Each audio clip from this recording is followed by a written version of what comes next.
Now, across the pond, you'll have been watching perhaps in the United States that Donald Trump is pretty desperate to reopen the US economy, perhaps with one eye or two eyes on the election later this year. This morning, shares have opened at about 2% higher in the United States.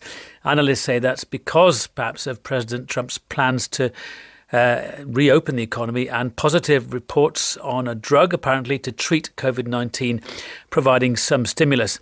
Peter Chauke is a US political journalist. Peter, good afternoon and thanks for joining us.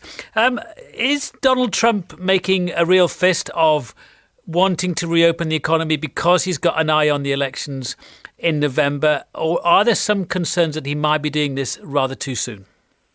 Well, certainly the election is looming large. It's on the back burner right now, but it's a very significant election. The country is divided between the Democrats, the party out of power, and President Trump and his Republican Party. Certainly he's got his eye on the election, but as well, there is a pent-up demand now and a frustration. One of the headlines on my screen from this country is "Shutdown Backlash Brews." People are tired of this great lockdown. Many of them are now starting to demonstrate. There was a big demonstration on Wednesday this week in the state of Michigan. That's 800 miles west of the East Coast. Several thousand people amassed there in the state capitol to demand an end to this great lockdown. And also in the state of Kentucky, another inland state, there was a large demonstration. The effect, the impact on the American economy has been absolutely overwhelming.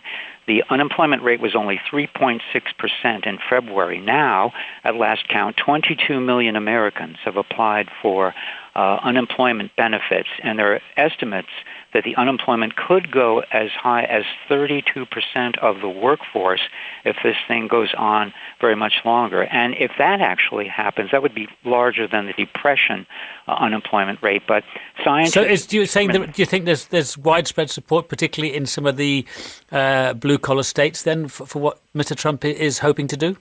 Oh, yes, absolutely. But I think it's also beyond politics. I think... people, whether they're left, right, Democrat, Republican, want to open the country up and get back to work. Of course, we want to be careful about it and follow the dictates of the scientists and the medical people, but really, this is just really, it's completely unprecedented in the history of this country and obviously in the history of the world. I was streaming Radio Wales for the past hour, and I see that you're as preoccupied with this issue there as we are here. It's the only thing anybody is talking about. But are there concerns that, as Mr. Trump certainly hopes that some states, which aren't as badly affected by the virus as others, they do restart their economies, is there some concern that he may be doing this slightly too early and that the virus may result in an even higher death toll in the US, which, of course, is now perhaps the biggest in the world?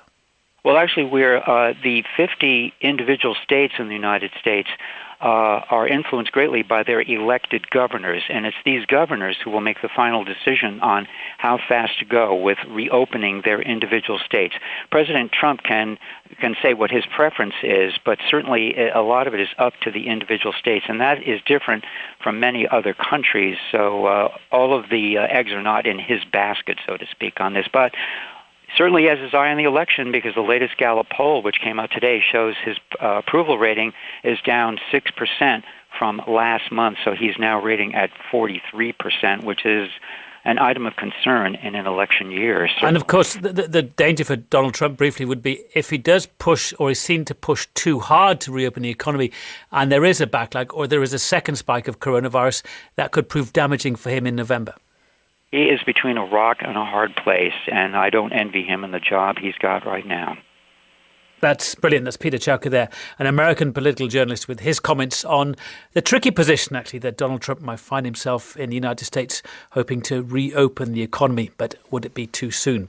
You're listening to Wyre Davies on BBC Radio Wales. Coming up in the next few minutes, sport is back. Darts on your telly.